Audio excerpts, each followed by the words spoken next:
Dubai में आपकी job होगी है। अब आपने कंपनी को डॉक्यूमेंट्स देने ताकि आपका वीज़ा प्रोसेस हो सके। वो कौन-कौन से डॉक्यूमेंट्स हैं जो कि आपने अपनी कंपनी को देने हैं ताकि आपका वीज़ा प्रोसेस हो सके और आपको इनका पता होना चाहिए कि कौन से डॉक्यूमेंट्स आपने कंपनी को देने हैं। सबसे पहला जो मेन डॉक्यूमेंट है वो है आपका पासपोर्ट। पासपोर्ट आपका जो है वो 6 मंथ्स उसको एक्सपायर होने में उसकी वैलिडिटी होनी चाहिए। अगर आपका पासपोर्ट एक्सपायर होने में 6 मंथ से कम है तो आप अपना पासपोर्ट रिन्यू करवाने के लिए दे दें। आपका वीज़ा प्रोसेस नहीं होगा। नंबर 2 आपकी डिग्री। आपके पास कोई भी डिग्री है, आपके पास बैचलर की डिग्री है, मास्टर की डिग्री है, डिप्लोमा है आपके पास, तो आपने उस डिग्री को अटेस्ट करवाना है। 4 अटेस्टेशन होती हैं। एचईसी, अगर आपके पास बैचलर की डिग्री है तो एचईसी होगी, अगर आपके पास एफएससी की डिग्री है तो आईबीसीसी होगी, या मैट्रिक की डिग्री है तो आईबीसीसी होगी, और डिप्लोमा है तो आईबीसीसी होगा। जो सेकंड अटेस्टेशन है वो तीनों के ऊपर मुफा पाकिस्तान की होगी। जो थर्ड अटेस्टेशन है वो यूएई एम्बेसी की होगी। अब यूएई एम्बेसी की आप पाकिस्तान से भी करवा सकते हैं, अब यहाँ पे आगे पाकिस्तान कौंसलेट से भी करवा सकते हैं। अगर आप पाकिस्तान से करवाएंगे तो आपको जेरी वीज़ा वाले हैं लाहौर में, गंगाराम हॉस्पिटल के बिल्कुल अपोजिट है। वहाँ पे कुर्तबा चौक स्टेशन जो है ना, वहाँ से थोड़ा सा करीब पड़ेगा आपको। या लाहौर में साशा इंटरनेशनल वाले हैं। इन 2 ट्रैवल एजेंट से आप अपने यूएई एम्बेसी से डिग्री टेस्ट करवा सकते हैं। और जो फोर्थ अटेस्टेशन है वो यहाँ पे यूएई के अंदर जब आप आ जाएंगे, यहाँ पे आके आपने यूएई मुफा से करवानी है, और वो आप खुद नहीं करवा सकते अगर आपके पास यूएई का बैंक अकाउंट नहीं, क्योंकि आपने पेमेंट करनी होती है उसको ऑनलाइन।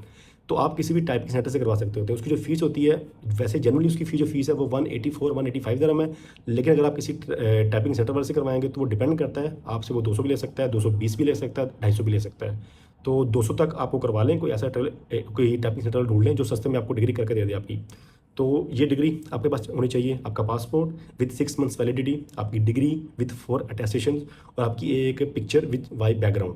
आपने अपने पास 2 साइज़ की पिक्चर रखनी है। एक पासपोर्ट साइज़ पिक्चर रखनी है, और आपने एक पिक्चर रखनी है 35 mm बाई 40 mm। ये 35 बाई 40 mm की पिक्चर जो कि आपकी एमएस आईडी के ऊपर पेस्ट होगी। तो ये 4 चीज़ें हैं आपने अपने पास रखनी है।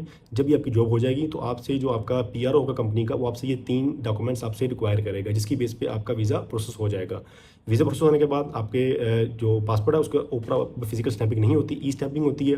तो जब आपकी एमएस आईडी आ जाएगी, एमएस आईडी आने के बाद आपने अपनी कंपनी से पासपोर्ट डिमांड कर लेना है। अगर आपकी कंपनी आपको पासपोर्ट नहीं दे रही है, वो कह रही है हम अपना आपका पासपोर्ट अपने पास रखेंगे, तो अपने कोशिश ये करनी है, पोलाइटली आप उनसे ये रिक्वेस्ट कर लें कि आप उन्हें मतलब कि वो आपको कोई डॉक्यूमेंट दे दें कि कंपनी ने आपका पासपोर्ट होल्ड किया हुआ है और वो पासपोर्ट कंपनी के पास सेफ है।